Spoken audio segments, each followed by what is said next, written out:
Yo, he's A here, and today is going to be very simple and straightforward. We're going to be working on proving viral beauty videos off of Instagram, recreating them using AI. And the platform we're going to be using is Higgsfield AI. If you'd like to follow along, just click on the link in the description, and that will take you over to Higgsfield where you can subscribe and basically do exactly what I do. For all the prompts I'll be using in this video, everything will be linked in the description below, or is going to be on screen, so you can easily screenshot the prompt and use it whenever you want. Before I continue, let me put on my smart glasses real quick so I don't start to say bullshit.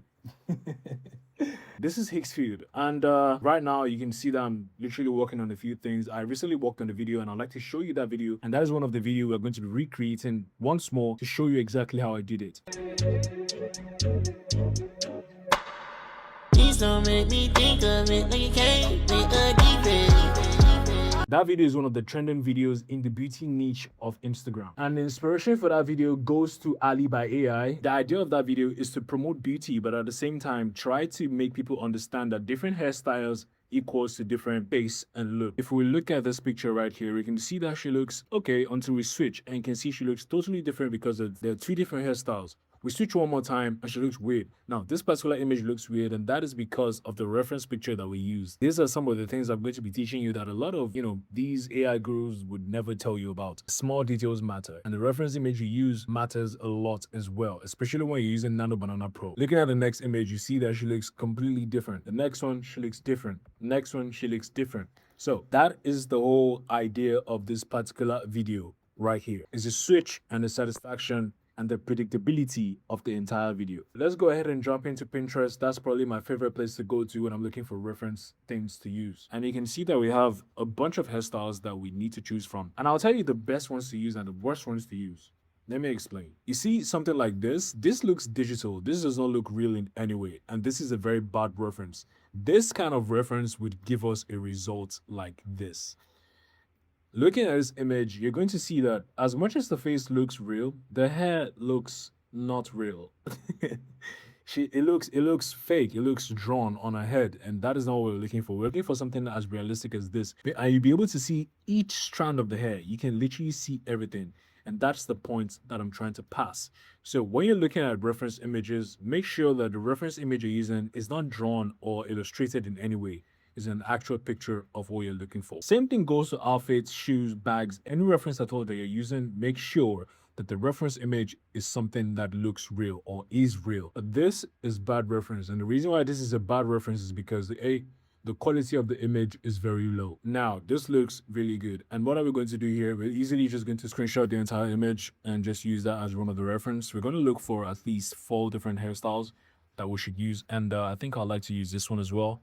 This one is perfect too. We're going to screenshot that. It doesn't matter. The screenshot doesn't have to be perfect. You just have to make sure you capture the whole thing. We're going to look for another image, another hairstyle. So this one is also great. I like the blonde style, and I think I'm going to screenshot this. The logo doesn't matter, like I said, as long as you capture the entire image. Nano Pro is smart enough to ignore all of those, unnecessary details, unless of course you specify that this is what you want. I think I like this red head as well. We're going to use that too. We're going to use this one as well. I think I have more than 4 screenshots, but doesn't matter. Looking at this flower, I'd like for Nano Pro to add that flower to his shots as well. So we're going to reference this too. Take a screenshot. So now for that particular video, we have one base image, and that base image that we use for everything is this particular image right here. This particular image is something I like to use, but I like to change the outfit. And what we're going to do here is reference that image and then clear the previous prompt, clear these other images right here, and leave only this as a reference. Pay attention. First things first is to look for an outfit that we want to use. So here's the tricky part. This picture right here only covers her head to her stomach. So that means that the reference picture we're going to be adding to this image has to be just the top, has to be just the shirt, or has to be just the top half of the outfit. The screenshot must not contain an outfit of the top and the trouser and the bag and the shoes or whatever. Example, this is a very bad reference, unless of course you're only screenshotting the top, which is this green shirt right here. If you're not screenshotting just that, you cannot use this whole image. And besides, this particular reference here is a bad reference. Why? Because the quality is very bad. So do not use that reference. Let's look for something with just the top. Go outfit, just shirt. Just going to search that real quick, and that should give us outfits of just a shirt. It doesn't matter. The outfit can either be on a person, the outfit can be on the floor, just like this one here, or the outfit can be on the white plain background. All right, so here's the prompts we're going to be using to make sure Nano Banana understands that we want her to wear the outfit that we just uploaded. So it's pretty easy. Make her wear the outfit in bracket shirt in picture, and the next line is keep everything else the same and consistent, because that's what we want. I'm just going to hit generate and wait for it to generate. Let me show you another pro tip you need to take note of. When you're picking outfits, make sure you don't pick outfits that look revealing or sexy or too not safe for work, because Nano Banana would never accept that, or it will just tell you not safe for work detected and it will refund your credits back to you. What kind of image exactly am I talking about? First image on the list that you should not use for Nano Banana, which will most likely get flagged or not accepted, is this. This is still revealing for Nano Banana Pro. It will most likely flag this. 10% of the time, it will generate it for you, only if you're lucky. That's if you've quality hit the generate button like 100 times already. But then the next one, this is also revealing. Too revealing for Nano Banana Pro. Why? The chest is too much. This reveals the cleavage of the girl, and you can see this 2 dots right here. Nano Banana Pro would not accept that. Neither would Nano Banana 2. That's a pro tip that you should pay attention to, and that is something I realized. The image is done generating, and this is what we have. As you can see, this looks good, but at the same time, I don't really like it because it lacks texture. This is not bad, but this outfit just looks more like a paste in than her actually wearing it because it lacks texture. Probably because the color is white, but now that I see it on her, I don't like it. It just looks too basic and doesn't look attractive in any ways. This is wrong. This is something we'd never use. Now this is good. So we got the base picture we're going to be using for this entire video, and let us get started and start adding the hairs into the picture. And how do we do that? Pretty easy. Let's go to the screen. First things first, reference. What does the prompt say? Pretty easy. Change your hairstyle to the hairstyle in picture 2. Make it look natural on her. Keep everything else the same and consistent. Click here to upload and make sure we upload the first picture, the first hair, which is this one, the blue one. I like that one to be the first. Now the picture is uploaded. Let's go ahead and click generate, upload the next reference, hit generate. And now you're probably wondering, why am I not waiting for the results to come before I hit generate to make sure my prompt is good? Well, I know the prompt is working and the prompt is great and it's giving me exactly what I want. That's the confidence I have in myself, and I've used it 1,000 times already. The next reference, hit generate. Upload the next reference again and hit generate. So now we have 4 different images of exactly what we're trying to look for. Let's go ahead and preview each and every single one of this image and try to see if these are good enough or if we need to generate another version of these images. Really good, beautiful. Like the texture is nice, amazing. She looks good. It looks really natural. Let's go ahead and look at the second one. Now this is nice. The reason why the face remains constant and the same is because of this one line in the prompt. And what exactly is that line? Keep everything else the same and consistent. This is a very, very important line in every single prompting that you're working on, because I promise you, if this line was not there, our face would change. Either the eye color, the lip shape, the head shape, something is going to change. You would see it, and that is something that a lot of people miss. So we have all 4 of these images, and now it's time to add these images into Kling 3.0 on Higgsfield AI and turn them into videos. Hi, welcome to the video section of Higgsfield AI, and today we're going to be using the model Kling 3.0.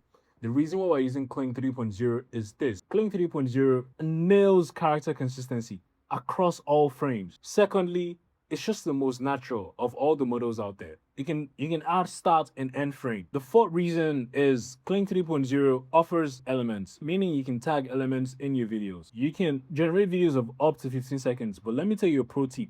Never generate your videos up to 15 seconds. The max you should generate your videos is 10 seconds. The reason is because once it hits that 11 seconds mark, your videos will start to break and it will lose consistency, or it would even not give you the results you're looking for. And the 6th reason is Kling 3.0 offers sound, and the sound quality and sound effects for Kling 3.0 is amazing. So the prompt we're going to be using for these images is just this one prompt you're seeing on screen. This prompt will be repeated across all of the images. So yeah, let's go ahead and start creating these videos and take them into DaVinci Resolve, where we'll be editing. So it's pretty easy. We got the prompt set up here in the prompt session, and we're going to just hit the start frame and upload the image that we'll be using, which is this image, which is the first image right here. We got that ready. Pretty easy. Model Kling 3.0, and then duration, we want something that is not more than 5 seconds, but I'd like to put this at 6 seconds, and that will cost 9 credits. Do we want sound? No, we do not want sound, so we keep that off.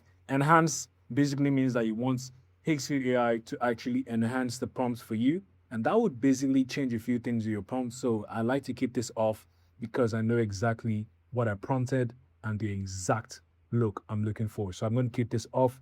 And elements, I don't need to add any elements in any of the prompts. Pretty much it. The resolution 1080p, of course, and just hit generate.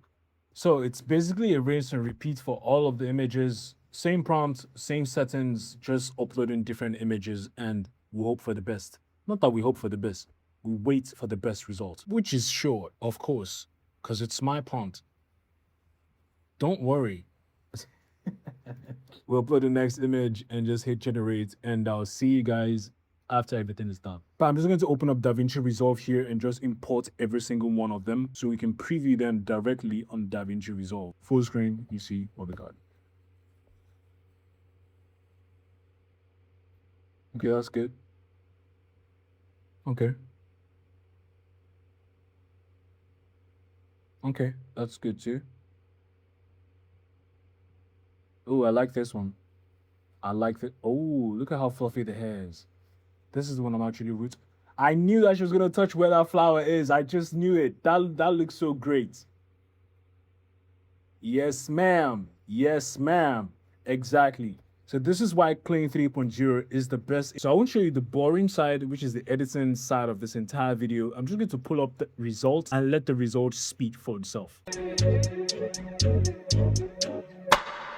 Please don't make me think of it like you can't make a difference. And that, my friends, is exactly how to create some viral content on Instagram using Nano Banana Pro and Kling 3.0. There's some other things we're going to be recreating using Kling Motion Control, which is where you add an image and a driving video, and basically that image does exactly what that driving video does. So that concludes this video, and see you next time.